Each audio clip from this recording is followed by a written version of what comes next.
The morning sun rose over New Haven settlement, painting the sky in shades of orange and pink. Day One stood on his tiptoes trying to reach the toolbox on his father's workbench. His small fingers barely touched the metal edge. "Need help, little one?" Tae-young's voice came from behind him. The tall man smiled as he lifted his 6-year-old son and placed him on a stool. "I wanted to help you fix the water pump," Daewon said, his eyes bright with excitement. "You said I could learn." Tae-yang laughed and handed him a wrench. "All right, but remember we only turn it to the left. Gentle, like I showed you." They worked together in comfortable silence. Tae-young had raised Daewon alone for 3 years now, ever since his wife died in the transport accident. Every morning moment like this was precious. The settlement was small, just 200 humans on the edge of explored space. It was safe, quiet, and far from the busy coalition worlds. "Papa, why do the big aliens on the view screen look so scary?" Daewon asked suddenly. Tae-yang paused. "They're not scary. They're just different from us. Some are taller, some have more arms, some have shells, but we all live together peacefully now. Are they stronger than us? Most of them, yes. But strength isn't everything." Tae-yang ruffled his son's hair. "Now finish this bolt while I check the morning reports." An hour later, Daewon finished his breakfast and looked out the window. The forest beyond the settlement fence looked beautiful. The trees had purple leaves that swayed in the gentle wind. He had seen them every day of his life, but they still fascinated him. "Can I play outside?" he asked. Tae-yang looked up from his datapad. "Stay inside the perimeter markers. You know the rules." I know. Don't go past the red poles." "That's my smart boy." Tae-yang smiled, but his attention was already back on his work. The settlement's power grid needed adjustments before the rainy season started. Daewon ran outside, his small shoes kicking up dust. Other children played near the central square, but he wanted to explore. He walked toward the forest edge, staying carefully inside the perimeter. The red marker poles stood every 50 meters, creating a safe boundary. That's when he saw it, a bird-like creature with feathers that shimmered like rainbows. It hopped along the ground just outside the perimeter, pecking at something in the dirt. Daewon had never seen anything so beautiful. He moved closer to the marker pole, watching the creature. It looked up at him with bright yellow eyes, then hopped further into the forest. "Wait," Daewon whispered. He looked back at the settlement. No one was watching. The bird hopped again, its feathers catching the sunlight. Just a few steps, he told himself, just to see it better. He crossed the perimeter line. The forest felt different immediately. The sounds of the settlement faded behind him. The purple leaves blocked out some of the sunlight, creating shadows that moved and shifted. The bird hopped deeper into the trees and Daewon followed. 10 steps became 20, 20 became 50. The bird stayed just ahead of him, always visible but never close enough to touch. Then the bird flew away, disappearing into the canopy above. Daewon stopped and looked around. The settlement sounds were gone. He couldn't see the red poles anymore. His heart began to beat faster. "Papa," he called out softly. Silence answered him. He turned around, trying to remember which way he came. All the trees looked the same. The purple leaves rustled above him, but there was no other sound. No birds singing. No insects buzzing. Just silence. That's when he felt it. The sensation of being watched. High above in the trees, Rekthar observed the tiny human child. His 6 eyes tracked every movement. The creature was so small, so soft. No armor, no claws, no natural weapons at all. It wandered through the forest like prey that had no idea predators existed. Rekthar had been on this world for 3 days, studying the human settlement from a distance. The Krelvoth were ambush hunters, patient and careful. He had come here against coalition rules, but he wanted to understand these strange, soft creatures that the galaxy spoke about. Humans were weak, everyone said. They had no natural defenses. They died easily. Yet they had spread across many worlds in just a few generations. It made no sense to Rekthar. Now one of their young stood below him, lost and alone. On his homeworld, younglings were never left unguarded. Death came too quickly for carelessness. But humans let their children wander freely. How did such a species survive? An opportunity, Rekthar thought. He could observe the child's fear response, study how humans reacted to danger, then return it unharmed once his research was complete. The coalition would punish him if they found out, but the knowledge would be worth it. He moved silently through the branches, positioning himself above the child. Daewon heard a sound above him. He looked up just as a massive shape dropped from the trees. The creature was huge, nearly 3 meters tall. It had 6 limbs, all ending in sharp claws. Its body was covered in dark plates that looked like armor. Multiple eyes stared down at him. Day One screamed. He tried to run, but one massive hand closed around his body. The grip was firm, but not painful. Day One kicked and struggled, but it was like fighting against stone. "Papa!" he screamed as loud as he could. "Papa, help!" Frekthar sprayed a mist from a device on his belt. The scent blocker would hide his trail from any tracking attempts. He had studied Earth predators and knew humans had weak noses. They would never find him. He moved quickly through the forest, covering distance with his powerful legs. The child continued to scream for several minutes, then began to cry. Frekthar found this interesting. The young creature called for an adult. Instinctive pack behavior. After an hour of travel, he reached his temporary shelter. A cave system he had discovered days ago, hidden deep in the wilderness. He placed the child inside a small chamber and sealed it with a force barrier. The child would be safe, fed, and comfortable. In a few days, he would have his data and could return it. Frekthar settled down to wait and observe. He was patient. Krelvoth could remain still for days at a time. Whatever came looking for the child would give up long before he did. Back at the settlement, alarms began to ring. Tae-Yang looked up from his work, his heart suddenly cold. Those were the emergency sirens. He ran outside and saw people gathering near the perimeter. "Has anyone seen Day One?" someone called out. The world seemed to stop spinning. Tae-Yang ran faster than he had ever run in his life. He reached the perimeter and saw his son's toy lying in the dirt, just outside the red markers.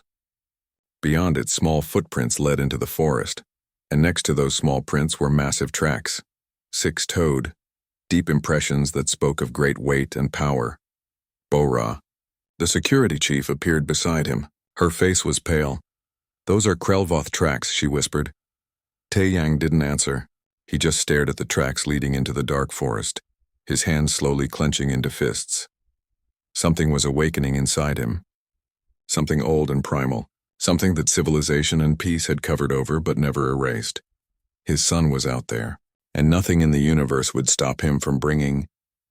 Tae-Yang stood frozen, staring at the massive tracks. His mind struggled to process what his eyes were seeing. Day One, his little boy, taken. "We need to organize search teams," Bora said beside him. Her voice was professional, controlled. "I'll contact the coalition station. They have tracking equipment and how long?" Tae-Yang's voice was flat. "What? How long for the coalition teams to arrive?" Bora hesitated. 6 hours, maybe 8. They need to. Too long. Tae-Yang turned and walked toward his home with quick, purposeful steps. Bora followed him. "Tae-Yang, wait. We need to do this properly. The Krelvoth are dangerous. They're apex predators on their home world. You can't just watch me." Inside his home, Tae-Yang moved with mechanical precision. He pulled out a backpack and began filling it. Water bottles, high-protein food bars, a medical kit, a thermal blanket. His hands didn't shake. His movements were calm, almost cold. Bora watched with growing concern. This wasn't the panicked father she expected to see. This was something else. "Tae-Yang, listen to me. I know you're scared. I know you want to find him right now, but you need to think clearly. The forest is huge. The tracks will be hard to follow, and if you catch up to a Krelvoth, they're 3 meters tall and armored. I'm his father." Tae-Yang looked at her and she took an involuntary step back. His eyes were different, focused, predatory. Every second he's out there is a second too long. He opened a locked cabinet and pulled out items Bora recognized from his military days. A combat knife, a plasma pistol, tracking flares, stimulant injectors used by reconnaissance soldiers to stay awake for days. "You were recon in the Earth military," Bora said slowly. "I forgot. I didn't." He packed the items carefully. "I tracked insurgents through mountain ranges for weeks. I survived behind enemy lines with minimal supplies. I know how to find someone who doesn't want to be found." Hyun-woo, the settlement doctor, arrived at the door, breathing hard. "I heard about Day One. Tae-Yang, I'm so sorry. We'll organize." "Tell me about Krelvoth biology," Tae-Yang interrupted. "Weaknesses, limitations, behavioral patterns." Hyun-woo blinked. "What? You're a xenobiologist. You study alien species. Tell me how to track one." Hyunwoo looked at Bora, who nodded slowly. He pulled up information on his datapad. Krelvoth are ambush predators from a high-gravity world. They're incredibly strong and can remain motionless for days. They don't need much sleep, maybe 2 hours every 6 days. Their armor is natural, like an exoskeleton. They hunt by patience, waiting for prey to come to them. Weaknesses? They're ambush hunters, not pursuit predators. They're built for short, powerful strikes. Extended physical activity drains them, and Hyunwoo hesitated. They don't understand pursuit hunting. On their world, if prey escapes the first attack, the hunt is over. They wait for new prey. Taeyang shouldered his pack. Good, that's all I need to know. Taeyang, please. Bora grabbed his arm. Wait for backup. Wait for proper equipment. Don't do this alone. He looked at her hand on his arm, then at her face. When he spoke, his voice was gentle but absolutely final. My son is alone in the forest with a creature that could kill him without thinking. Every minute I wait is another minute he's scared and calling for me. I won't waste time on proper procedures. He pulled free. Track my beacon. Send help when it arrives. But I'm not waiting. He walked out of the house and toward the perimeter. The sun was already moving toward afternoon. Hours had been lost at the perimeter. He knelt by the tracks. His fingers traced the deep impressions. 6 toes, clawed, heavy. The creature was huge and powerful. But size didn't matter. Strength didn't matter. All that mattered was that this thing had his son. Taeyang activated his tracking beacon and stepped into the forest. The trees closed around him. The sounds of the settlement faded. He was alone now in the wilderness, following a predator that outweighed him 3-1. But Taeyang didn't feel afraid. He felt focused, clear, every sense sharpened. The tracks were easy to follow at first. The Krelvoth was heavy and had left deep prints in the soft earth. But after half a kilometer, they became harder to see. The creature had started moving more carefully. Taeyang didn't panic. He slowed down, examined the ground. A disturbed leaf here, a scratched tree trunk there. Broken twigs at a height of 3 meters, where the creature's upper limbs had brushed past. He found where the creature had stopped and sprayed something. A chemical scent blocker, smart. But the Krelvoth had made a mistake. It assumed he was tracking by smell alone. Humans didn't hunt with their noses. They hunted with their minds. Taeyang pulled out his datapad and marked his position. He studied the terrain. A creature that size would avoid steep climbs. It would need solid ground to support its weight.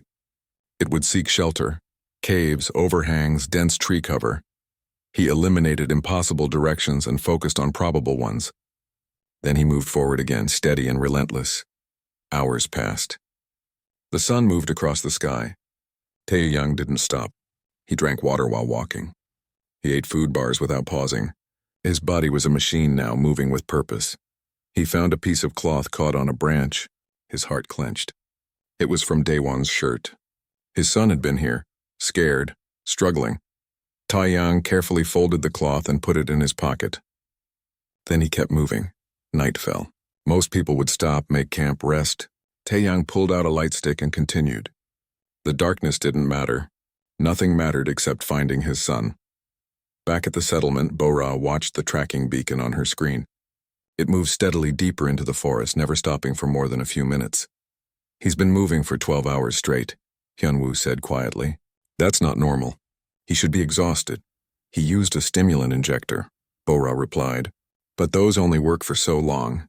His body will shut down eventually, will it? Hyunwoo pulled up information on his screen. I've been reading about human evolutionary history. Do you know what humans were before we invented tools and cities? What? Persistence hunters. Our ancestors would chase prey animals for days. Not fast sprints, steady pursuit. The prey would run away, rest, run again.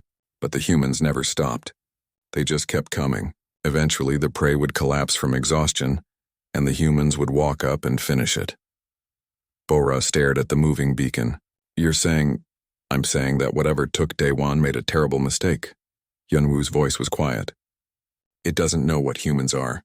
It thinks it's the hunter, but it's not. What is it then? Hyunwoo looked at her with something like pity in his eyes. Prey. Above the planet, in the Coalition orbital station, Ambassador Thelrix reviewed the incident report. Her feathers ruffled with mild concern. A missing human child, she said to Commander Zilmoth, taken by an unauthorized Krelvoth hunter. One human father is pursuing. The insectoid commander clicked his mandibles. The human will fail. Krelvoth are apex predators. The emotional response is understandable but illogical. He should wait for proper search teams. Agreed. Thelrix filed the report. Alert me if the situation changes. Otherwise, we'll send a recovery team in 24 hours for the human's remains. Neither of them understood what they were actually watching. They saw a fragile human making an emotional, irrational decision to chase a superior predator. They didn't see the beginning of something ancient, something that had made humans the most dangerous species on Earth millions of years before they reached for the stars. In the forest, Taeyang kept walking. The night was cold, but he didn't feel it. His legs ached, but he ignored them. Sleep tried to claim him, but he pushed it away. Somewhere ahead of him was his son, and nothing, no creature, no distance, no pain would stop him from reaching day one. He was a father. He was a hunter, and he had just begun to chase. Deep in the cave system, Rekthar rested in the darkness. His 6 eyes watched the small human child through the force barrier. The young creature had stopped crying hours ago and now sat quietly, occasionally calling out for its parent. Fascinating, Rekthar thought. The child showed remarkable resilience. Most young prey animals would panic until exhaustion. This one had calmed itself, conserving energy. Perhaps humans were more adaptable than he thought. His communication device blinked. He had been monitoring the settlement's emergency channels. Search teams were being organized. Coalition authorities had been contacted, all very predictable and slow. Then a new signal appeared. A tracking beacon moving into the forest, alone, moving steadily toward his general direction. Rekthar analyzed the data. One human. No vehicles. Just walking. He checked the identity. Taeyang, the child's father. Emotional foolishness, he decided. The human father was acting on instinct rather than logic. He would search for a few hours, realize the impossibility of his task, and return to wait for proper search teams. Rekthar settled deeper into his resting position. He could remain still for days. The human would give up long before he needed to move. 24 hours passed. Rekthar checked the tracking beacon again. It was closer now, much closer, and it had never stopped moving. He felt a small flutter of confusion. The human had been walking for an entire day and night without rest. That was unusual. Perhaps the creature was using stimulants. Many military species did, no matter. Stimulants wore off. The human would crash soon, sleep for hours, and lose the trail. Rekthar had used scent blockers and moved carefully. Tracking him was nearly impossible. 40 hours passed. The human was now only 2 kilometers away. Rekthar stood and checked his equipment. This was unexpected. The human should have collapsed by now. Stimulants couldn't keep someone functioning for this long.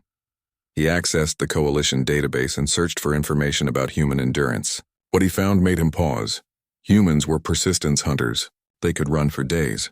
Their bodies could dissipate heat through sweating, allowing continuous movement. They could override pain and exhaustion through psychological drive. On their homeworld, they had hunted prey animals by simply never stopping. The prey would run, hide, rest. The humans would just keep coming. Eventually, the prey would die of exhaustion. For the first time since taking the child, Rekthar felt something he rarely experienced. Concern. He checked his cave entrance. The terrain here was difficult. Rocky slopes, dense vegetation. The human would have trouble finding this place. But the tracking beacon kept moving closer, steadily, relentlessly. 68 hours passed. Taeyang stood on a ridge and looked down at the valley below. His body screamed at him. His legs felt like they were made of lead. His vision blurred at the edges. The stimulants had worn off hours ago, but he didn't stop. Something ancient had awakened in him. Something that had nothing to do with modern medicine or technology. His ancestors had crossed continents on foot, pursuing herds across endless plains. They had tracked wounded prey for days until it fell. That same drive pulsed through him now. His son was out there. Nothing else mattered. He had lost the physical trail 2 days ago. But he didn't need it. He studied the terrain like a map. A creature that size would need solid ground. It would seek shelter from the elements. It would avoid areas where it could be easily seen. Taeyang had systematically eliminated hundreds of square kilometers. He had checked every cave system on his map, every overhang, every dense forest patch. Now only a few possibilities remained. He studied them on his datapad, his tired mind working through probabilities. There, a cave system in the valley below. Remote. Hidden. Large enough for a Krelvoth. He started down the slope. In the orbital station, Ambassador Thelric stared at her screen in disbelief. "The human has been moving for 68 hours, she said. Without stopping. Without rest. Commander Zilmoth checked the data. "This is not possible. Our biological assessment of humans indicates they require 8 hours of sleep per day cycle. This individual has not slept at all. Look at his movement pattern." Thelrix pulled up a map. "He's not searching randomly. He's eliminating search zones systematically. He's spiraling inward, tightening his search area. An organized search would require multiple teams' aerial surveillance and tracking equipment," Zilmoth said. "One individual cannot." He trailed off as he pulled up historical Earth data. "Ambassador, I think we've misunderstood something fundamental about humans." "What do you mean?" Before humans developed technology, they were persistence hunters. They would chase prey animals until the animals collapsed from exhaustion. Some hunts lasted for days. The humans would just keep walking, keep following, never stopping. Thelrix felt her feathers rise in alarm. Her species had evolved from prey animals. The idea of a predator that simply never stopped chasing was the stuff of nightmares. "Contact Rekthar," she ordered. "Warn him. He's maintaining communication silence. Standard procedure for break protocol. Contact him now. Tell him he's not the hunter. He's the prey." In his cave, Rekthar received the priority message. He read it twice, his mandibles clicking in agitation. The Coalition was warning him about the human, calling it dangerous, comparing it to a Class 4 persistence predator. Ridiculous. Humans were small, soft creatures. They had no natural weapons, no armor. One Krelvoth could... The tracking beacon was now half a kilometer away. Rekthar stood abruptly. 70 hours. The human had been pursuing for 70 hours without rest. That shouldn't be possible. He checked his cave entrance again. Maybe he should relocate. Move the child to a different location. But that would mean travel, exposure, risk. No. He was a Krelvoth hunter, apex predator. He would wait. The human would arrive exhausted, disoriented. If necessary, Rekthar would simply overpower him and wait for proper authorities. But as he watched the beacon draw closer, something primal stirred in him. An instinct from his species' past, from when they were not yet apex predators but still prey to larger hunters. Fear. Tae-Yang found the cave entrance at dusk on the third day. It was hidden behind fallen rocks and thick vegetation. Most searchers would have missed it. He didn't miss it. He stood at the entrance, swaying slightly. His body was shutting down. His muscles trembled. His vision doubled. But his mind remained clear, focused on one single thought. Day 1. He checked his weapons. The plasma pistol was fully charged. The combat knife was sharp. His hands didn't shake as he prepared, then he heard it. Faint but unmistakable. "Papa?" His son's voice alive. Something changed in Tae-Yang. The exhaustion fell away. The pain disappeared. What remained was pure, crystallized purpose. He activated his beacon's emergency signal. Help would come eventually, but he wasn't waiting. Tae-Yang entered the cave. Inside, Rekthar heard footsteps. Slow. Steady. Approaching. He had expected panic, shouting, desperate searching. Instead, the human moved with eerie calm, checking each chamber methodically. Rekthar positioned himself in the shadows. He would let the human come closer, then strike fast. End this quickly. The footsteps grew closer. Rekthar tensed, ready to spring. Then he saw the human's face in the dim light. It was not the face of exhaustion or desperation. It was not the face of fear. It was the face of a predator that had finally cornered its prey. And for the first time in his life, Rekthar understood what it felt like to be hunted. Rekthar struck from the shadows with all the power his species was known for. 300 kilograms of muscle and chitin armor moving at incredible speed. The human went down hard.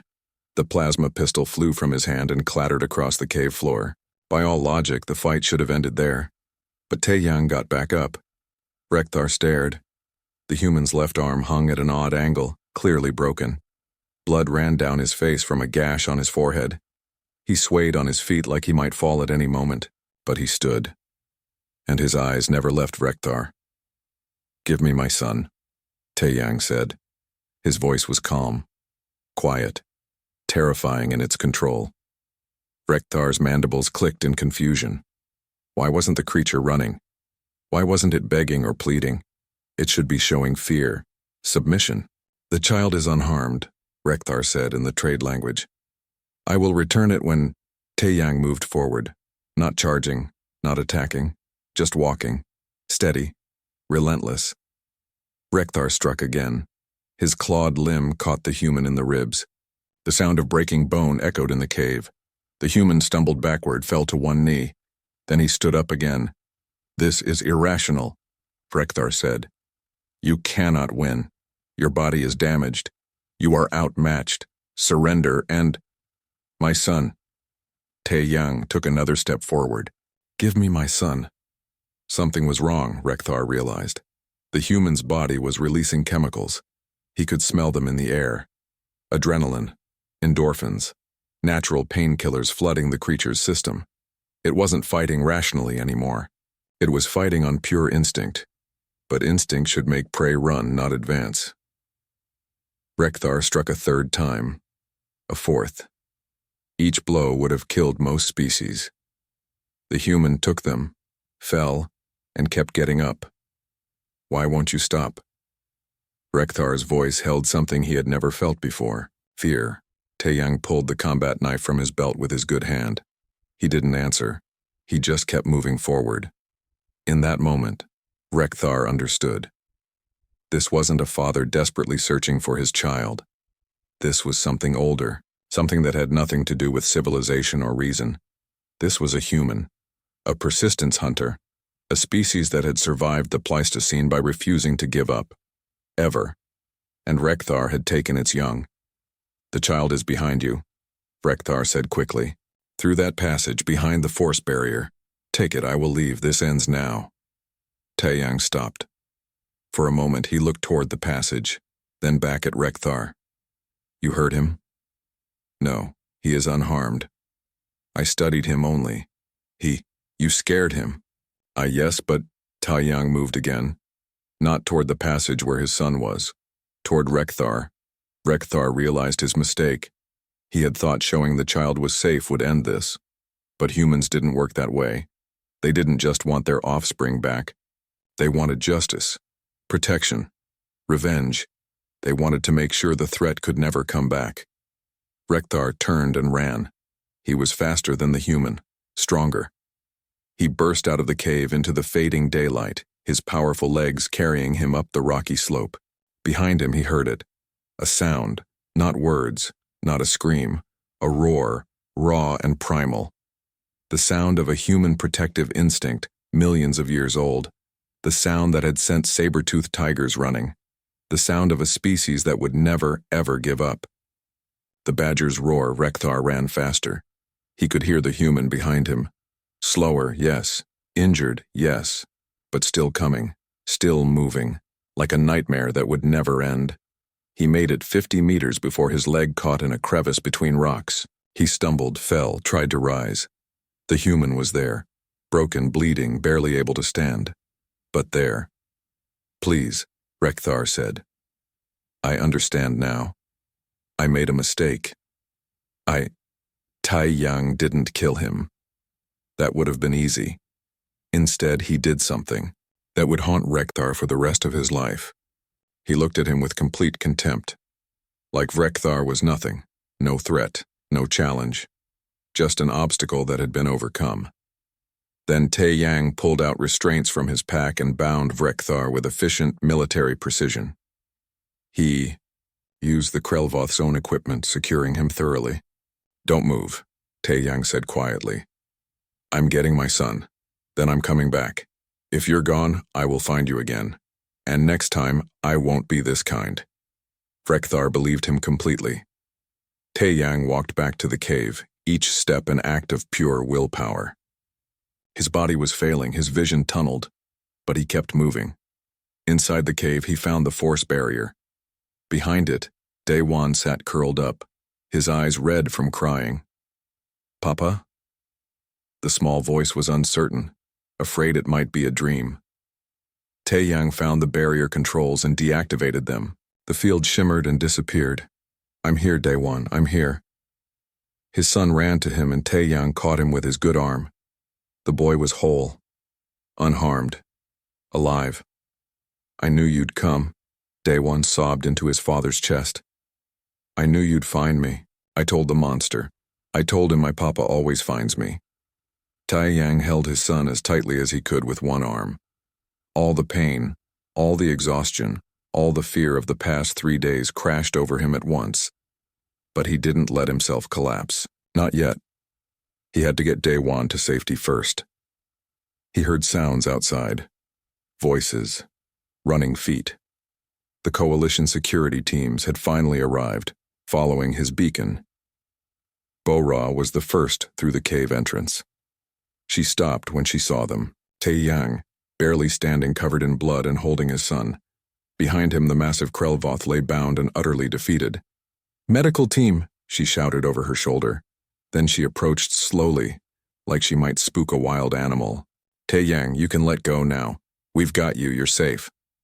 My son, Taeyang said. His voice was slurred now, exhaustion finally overwhelming him. He's safe? He's safe. You found him. He's safe. Only then did Taeyang allow his legs to give out. Hyunwoo caught him before he hit the ground. Medical scanners flashed over his body and the doctor's face went pale. 3 broken ribs, fractured arm, severe dehydration, muscle damage consistent with extreme overexertion. He should be unconscious. He's a father, Bo-Ra said quietly. He doesn't stop until his child is safe. They carried both of them out of the cave. Daewon refused to let go of his father's hand, even as medics worked on both of them. Ambassador Thelrix arrived as they loaded Taeyang onto a stretcher. She looked at the human, then at the bound Krelvoth being dragged out of the cave, then back at the human. 96 hours, she said softly. He pursued for 96 hours without stopping. Commander Zilmoth stood beside her. The Krelvoth is requesting political asylum. He says he will never return to his homeworld. He says the humans will come for him. Will they? Zilmoth looked at the unconscious human being carried away by medics. The human who had tracked an apex predator for 4 days, fought it while broken and exhausted, and won. If he tries to take another human child? Zilmoth said. Yes. Someone will come. And they won't stop until they find him. Thelrix watched the rescue team's work. She thought about her species, who had evolved to fly away from danger. She thought about the Krelvoth who hunted by patience and ambush. And she thought about humans, who didn't run, who didn't hide, who just kept coming no matter how long it took, no matter what stood in their way. For 180 years, the galaxy had viewed humans as weak, fragile, harmless. They had been wrong. Humans weren't weak. They were patient. They were relentless. And if you threatened what they loved, they would hunt you to the ends of the universe. As the transport ships lifted off, carrying father and son home, Thelrix made a note to update the human species classification. Warning: persistence predators. When protecting offspring, humans do not retreat, do not negotiate. They pursue until threat is eliminated. Engage with extreme caution. Or better yet, she thought, don't engage at all. Still wrapped. Daewon sat beside him, playing with a toy ship. The boy had nightmares for the first few days, but they were getting better. Children were resilient. They healed faster than adults, both in body and mind. Hyunwoo entered the room with his datapad. Your scans look good. The bone regeneration is ahead of schedule. You heal fast. I had motivation, Taeyang said, ruffling his son's hair. The doctor sat down across from them. The coalition investigators want to talk to you about what happened. They're having trouble understanding how you tracked the Krelvoth. It wasn't complicated. I just didn't stop looking. For 4 days, without sleep. While severely dehydrated and exhausted, Hyunwoo leaned forward. Taeyang, what you did shouldn't have been possible. Your body should have shut down after 24 hours. But you kept going for 96. Taeyang looked at his son. Any parent would have done the same. No, Hyunwoo said quietly. They wouldn't. Most species have biological limits they can't override. But humans, we're different. When something threatens our children, we become something else. Bora walked in, carrying a data tablet. The Coalition finished their investigation of Rekthar. He's been charged with kidnapping and illegal planetary entry. They're deporting him and he's banned from human territories for life. Good, Taeyang said simply. There's more. Bora sat down. The investigators interviewed him.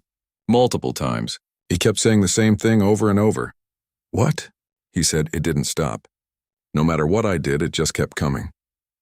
They had to give him sedatives because he kept having panic episodes.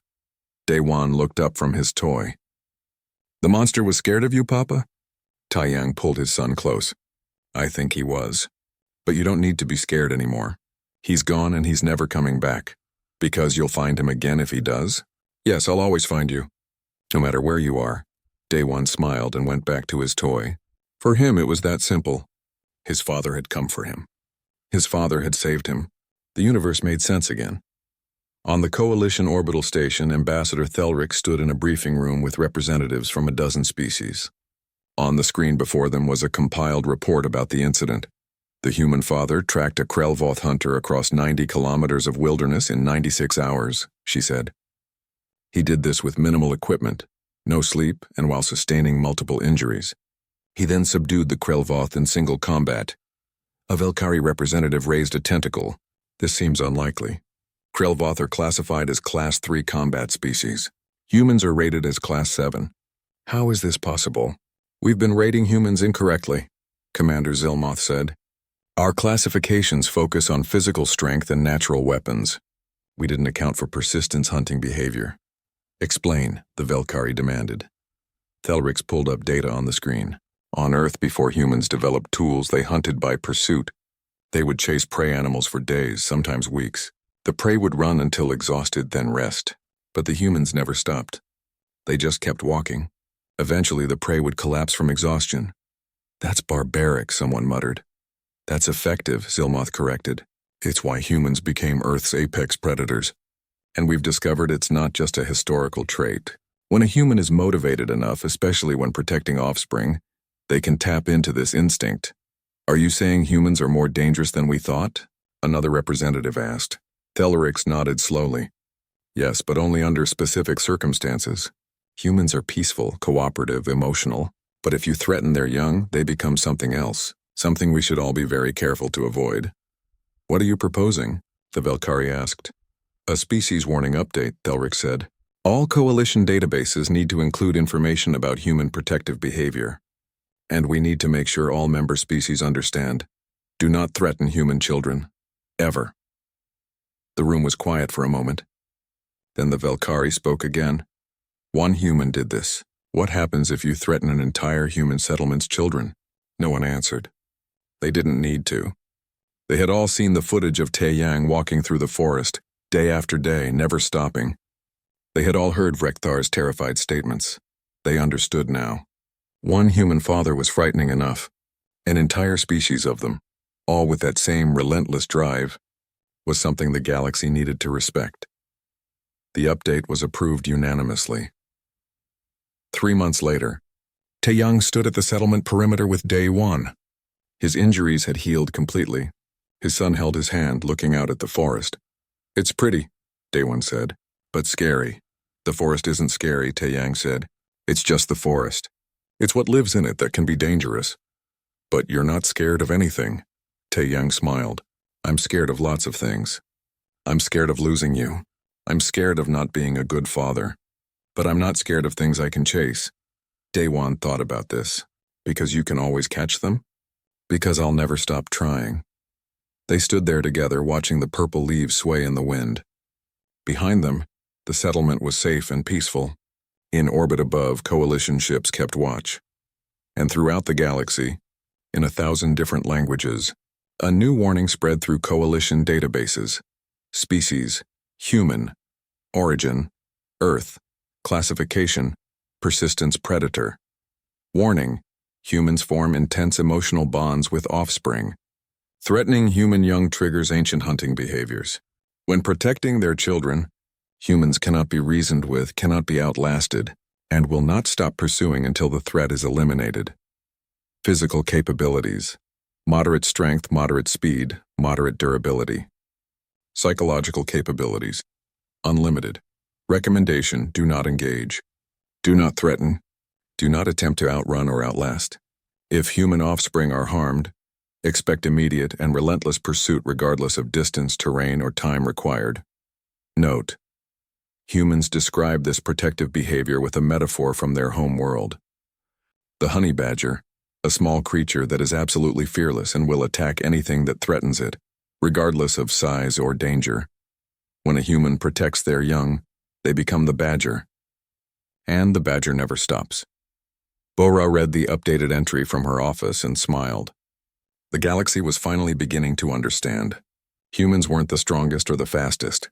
They weren't the most advanced or the most ancient, but they had something most species didn't: a stubborn refusal to give up, an ability to push past any limit when it mattered, and a love for their children that could overcome any obstacle. She looked out at the settlement.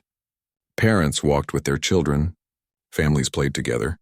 Everyone felt a little safer now, not just because of the new security measures, but because of what Tai Yang had shown them. They were human, and that meant something. At the forest edge, workers were installing a new sign. It was written in every major coalition language. The message was simple: protected human settlement. Children present. Unauthorized entry will result in permanent pursuit. It wasn't a threat. It was a promise. As the sun set over New Haven, Tai Yang helped Daewon with his homework. The boy struggled with his math, but he was getting better.